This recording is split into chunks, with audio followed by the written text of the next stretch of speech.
So few of us are sitting together. So like even if you see just three or four participants, all of us are there. So who are all there? Kavya is there, Hilor is there, Arushi, Vrinda, Vrinda, Jagriti, Desh. Jagriti, and Deshna. And Ananya. Yes. Ananya. Yeah, yeah.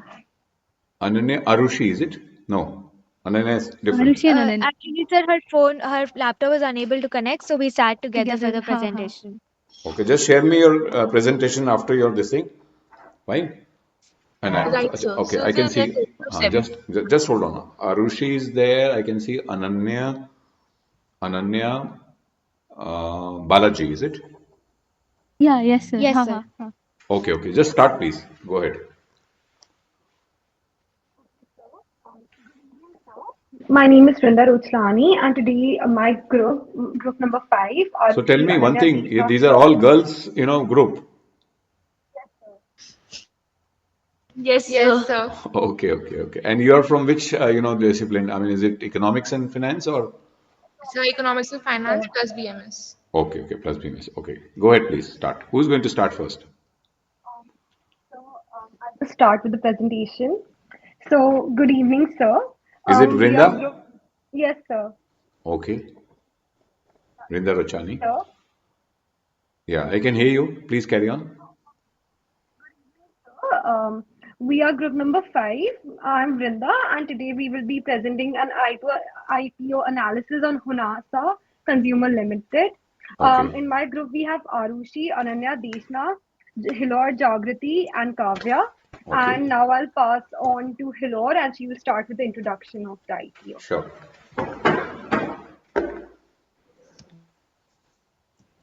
Good evening, sir. I'm Kavya. Am I audible? So, Honasa Consumer Limited, often recognized by its iconic brand Mammoth, it's a rising star within the Indian fast-moving consumer goods industry. It was established in 2016, and the company has quickly carved a niche for itself by focusing on natural, toxin-free products, which are specifically designed for millennials and Gen Z consumers. It has over the years launched products that have shown a strong commitment to people and to the planet.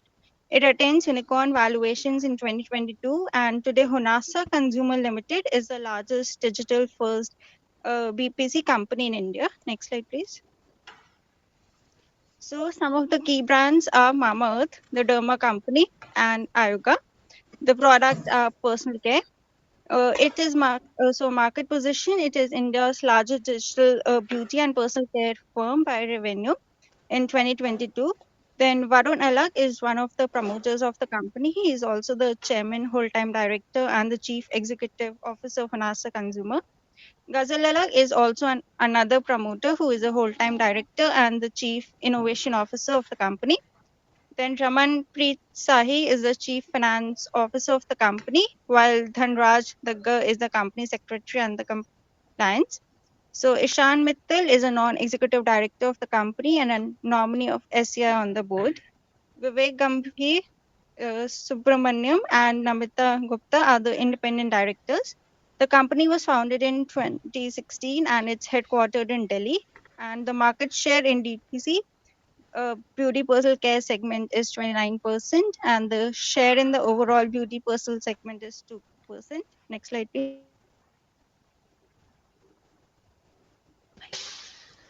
Uh, Good evening, sir. I'm Hilor. I'll be talking about the SWOT analysis of the company. So, the strengths of the company are strong brand image and consumer trust. Mamaearth has built a strong brand reputation over the years, positioning itself as a natural, toxin free, and safe brand. This has led to high customer trust and loyalty. Unique packaging and product differentiation. Mamaearth's eye-catching and eco-friendly packaging design sets it apart from competitors. The company also offers wide range of innovative and differentiated products catering to various consumer needs and preferences. Effective digital marketing strategies. Mamaearth has successfully utilized digital marketing channels to reach its target audience and build brand awareness. This includes influencer marketing, social media campaigns, and content marketing. Commitment to sustainability. Mamaearth is committed to sustainable practices throughout its operations, from sourcing ingredients to packaging and recycling. This resonates with environmentally conscious consumers. Weaknesses: limited offline presence. While Mamaearth has a strong online presence, its offline presence through retail stores is limited compared to established FMCG players. This restricts its reach to a wider customer base. High dependence on marketing. Mamaearth relies heavily on marketing and advertising to drive sales, which can be a significant cost burden. Uncertain profitability. Despite its impressive growth, Mamaearth has not yet achieved consistent profitability. This raises concerns about its long term sustainability.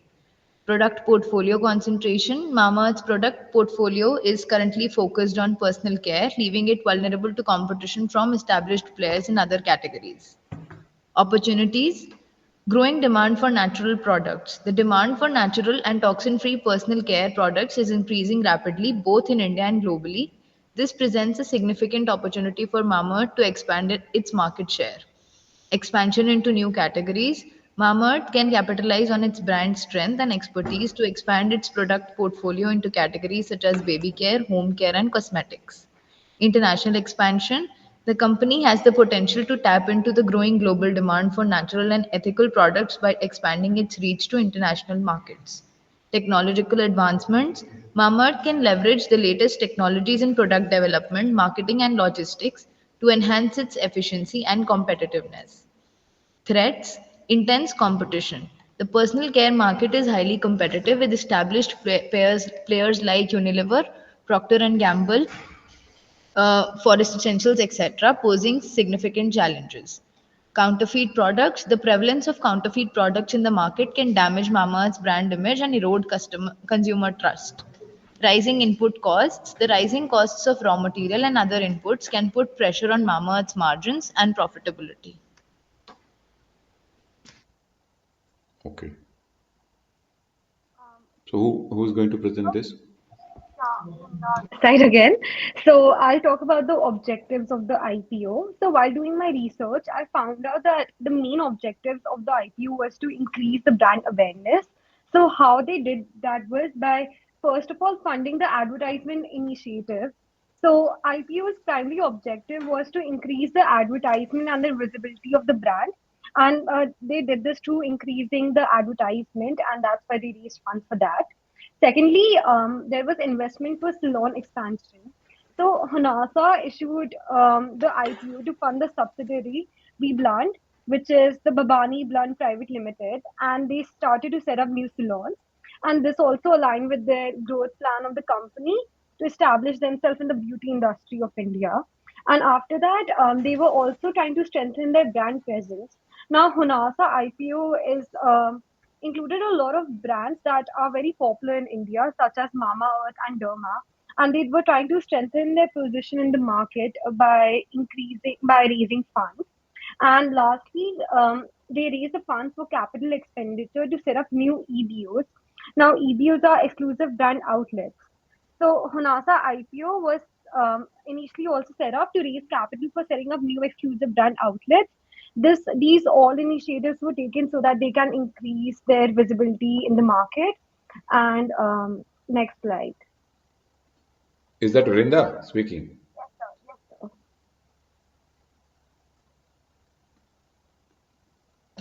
Okay, sir. So I'd just like to take you across the financial statements for the Honasa Group over the years. Who's there? I mean, is it Jagriti? So I'm Deshna.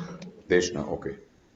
So the first thing that we can see is that the equity capital in 2021 and 2022 is zero. As in the change happens, in 2023 we see a new influx of equity capital that is brought in. This is through the shares that were raised by the company. The next thing is that the total liabilities have also increased during the time. This also owes to the expansion that they've done. Since they're now taking more loans, they are now expanding, they're obviously borrowing from the public itself. Checking out at the profit and loss statements, we can see that the sales have consistently increased. They've almost doubled in from March 2021 to March 2022, and there's a significant increase from 2022 to 23 as well. And their expenses, they have actually now started reducing their expenses because initially they were spending a lot on their R&D, which now is already done and dusted. So that expense of theirs is now gone. We can also see that now they have an operating profit, which is a positive number. Earlier it was negative. So continuing from that, hello, can you please go to the next slide? So we can see from the cash flow from operating activities that earlier it was a positive. That means the amount of what they're investing in their own daily activities, they were earning enough returns from the same. In March 2023, however, we can see that the return is negative. That means that they're not earning enough from their own operating activities. As for the investing activities, we can see a negative 505 in March 2022, which means that they were investing in their own assets or expansion of their own company. In March 2023, however, we can see a positive 40. So that means either that the expansion that they did in their own company resulted in a positive outlook for them, or the investment that they were doing this year had a positive appreciation. The assets that they were investing in had a positive appreciation. Coming to the financing activities, So if um, there is a, investing activity is positive, which means, they have, either liquidated some of the assets. So yes, that's why sir. they So have it got it could be positive. that also that they've Yeah. sold out on some of the Okay. assets that they had Okay. earlier. Not that they have appreciated because appreciation is not, recorded here. Okay, Okay. okay, okay, sir. Okay. So in financing activities, we can see that there's a positive for 81 and there's a negative 14. So this could mean that in 2022, they were actually involved in a lot of borrowing, taking loans or expanding. And in 2023, they're now actually paying out all the liabilities that they had. So that, therefore, the negative 14. So Okay. we can also see in the next chart that there are the profit after tax is dipped in 2023, but it's again increased in 2022. Then a dip we can see is in, I think there's some confusion with the year here. Then for the total borrowings, also the borrowings have started increasing now, which means that their share capital is also increasing. With that, we will now like to move on to the IPO analysis. Okay. Hello, this is Jagriti, sir. So Good. now Jagriti. let's Okay. look at the IP details. The Hmm. issue size of the Honasa Consumer IPO stands at 1701 crore. This comprises a fresh issue of 1.13 crore shares worth rupees 365 crores and an offer for sale of 4.12 crore. The IPO Okay. was open for subscription from October 31st to November 2nd, with its allotment date on November 7th. The IPO was offered in the price range of 308 to 324 per share, providing potential investors with a strategic range for the investment decision. The lot size for the IPO was set at 46 shares per lot, facilitating accessibility for a wide range of investors. The investor requirement for different categories included for SNII, the minimum lot size was 14 lots. For BNNI, the minimum lot size was 68 lots. An admirable aspect of this IPO was the provision of a reservation of up to 34,000 13 shares for employers, offer a discount rate of rupees 30 to the issue price, showcasing the company's commitment to its workforce. The IPO was steered by eminent book running lead managers, including Kotak Mahindra Capital Company Limited, Citigroup Global Market India Private Limited, JM Financial Limited, and JP Morgan India Private Limited. KFIN Technologies Limited served as a registrar for the issue, ensuring seamless operations throughout the process. Now, let's look at the IP performance. Um, on the inaugural day, there was an incredible buzz. The employee portion was oversubscribed by nearly 2 times, showcasing the tremendous interest within the company itself. However, the overall subscription was only at 13%, showing a cautious start. By the end of the day, too, the bid surged, reaching a substantial 70% subscription rate. On November 2nd, witnessed an overwhelming oversubscription of 7.61 times, primarily fueled by the fervent demand from institutional buyers. They truly led the charge, making up 82% of the total bids. On November 7th, the market welcomed Honasa with a somewhat muted response. There was a modest premium on the NSE and a flat debut on the BSE, reflecting a cautious sentiment among investors. Yet, amidst the dynamic journey, Mama Earth's financials have been remarkable. In quarter two, it showcased an impressive 94% increase in profit after tax, coupled with a solid 21% rise in operating revenue year on year. These numbers truly underscores the company's growth trajectory and market potential. The stock's subsequent performance has seen its ups and downs. As of 5th December, share closed at rupees 363.85 on the BSE, showcasing a slight dip of 5.12% from the previous close. Okay, very good. Is it Jagriti? Yes, sir. Who is the next presenter? So, over to Arushi. Oh, please, because I've got some limited time. I have to leave. So, okay, Jagriti, please. Sorry, who's there now? Arushi. Arushi, yes, sir. Arushi, please go ahead.